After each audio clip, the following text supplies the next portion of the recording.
va être compliqué pour moi. C'est le grand jour. Enfin, après tant d'années de sacrifices et d'efforts, nous voilà partis direction l'Ouzbékistan pour les championnats du monde. Je suis à l'aéroport, je suis totalement perdu.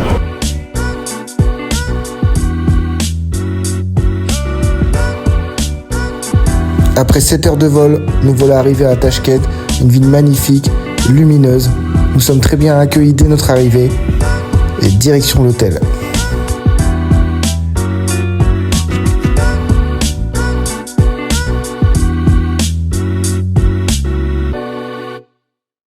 Voilà, on est arrivé hier soir dans la nuit très tard, vers 4 heures du matin.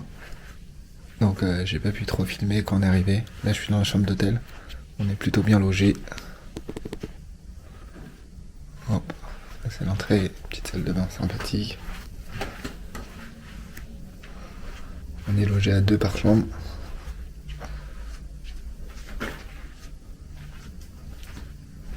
Vous avez l'extérieur de l'hôtel.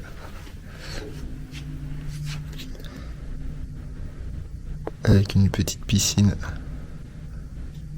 Franchement, on a de la chance, on est bien. Il y a même un sauna, spa, il y a tout ce qu'il faut au niveau de l'hôtel. Direction la salle de réunion pour assister aux consignes concernant la compétition. Contrôlez votre poids la veille. Ça veut dire que comme la pesée elle à 5h50, vous n'allez pas perdre le poids tous les matins, ça m'étonnerait. Donc le mieux c'est que vous soyez au poids la veille à chaque fois. Ok ? Le lendemain matin, levez-vous assez tôt au cas où il y a un problème, comme ça vous pouvez prendre votre bain. Ce qui implique de se coucher très tôt. Ensuite on va là-bas. On se pèse et on revient et on repart pour 10 heures, comme ça 11 heures compétition. À part si vous combattez dans l'après-midi. Soyez là au moins 1 heure avant, 1h30 avant vos combats. Des fois qu'il y a un décalage au niveau du planning. Ça va?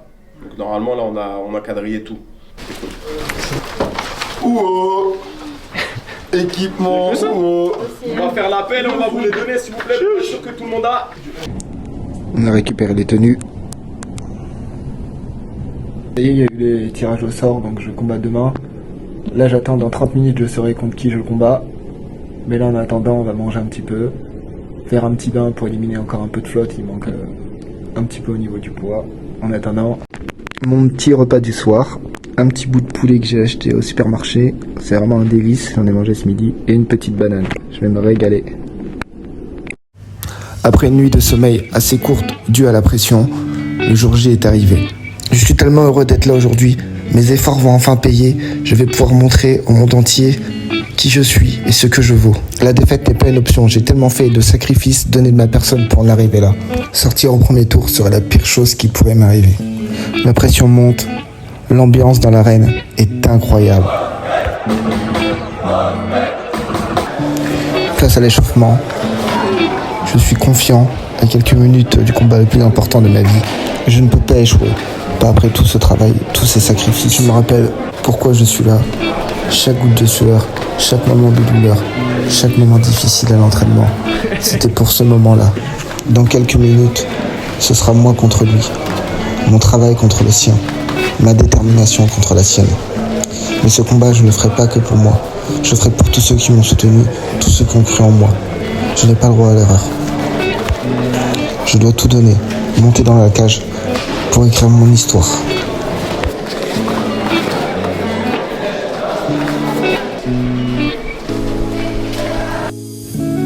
Le combat commence, je me retrouve rapidement au sol. C'est un moment difficile, mais je garde mon calme. Je sais que j'ai les outils pour gérer ça. Je travaille, je défends, et finalement j'ai réussi à me relever. Mais dès que je suis debout, je sens quelque chose d'étrange. Je sens que quelque chose ne va pas. Je respire lourdement, comme si on m'avait vidé de toute mon énergie. Mon cardio m'abandonne. Chaque inspiration brûle, je ne comprends pas.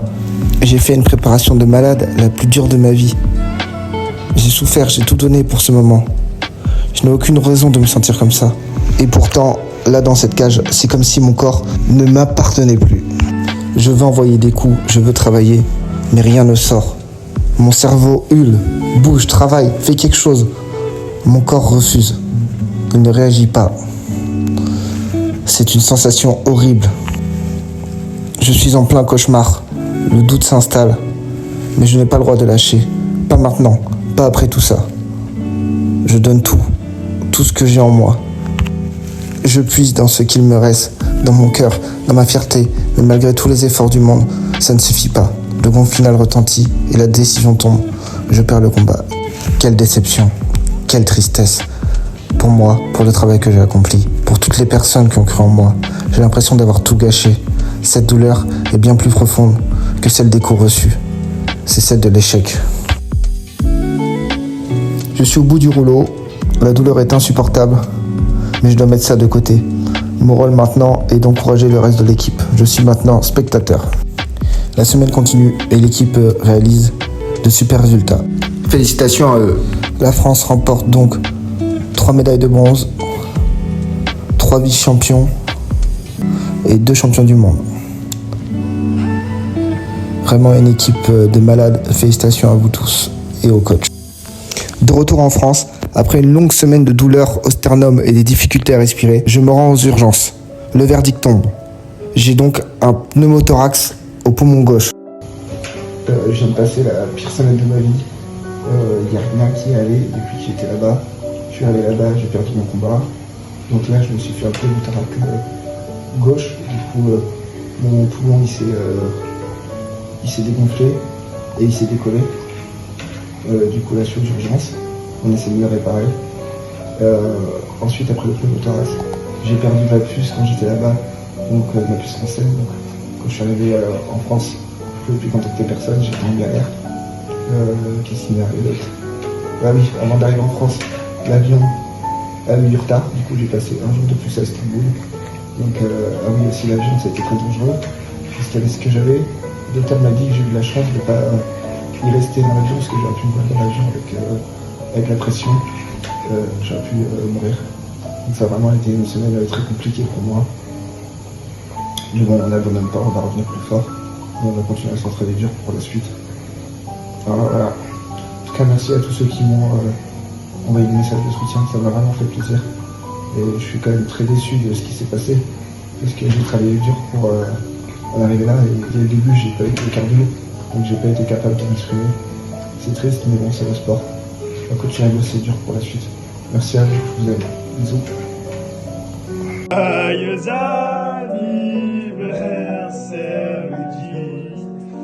Joyeux anniversaire. Je me souviens.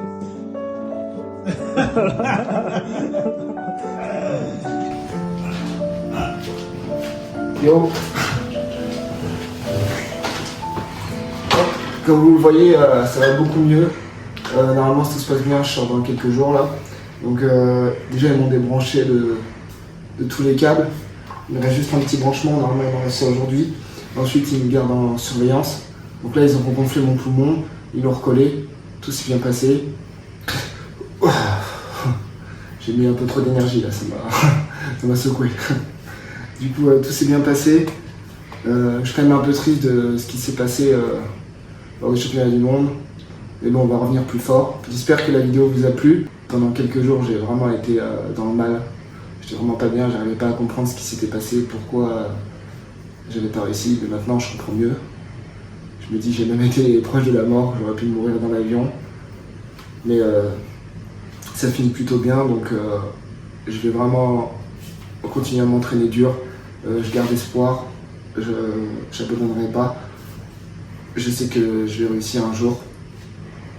Je vais continuer à travailler dur et ça va bien se passer. On se retrouve pour la suite. Je vous promets de revenir plus fort. Ça c'est sûr et certain.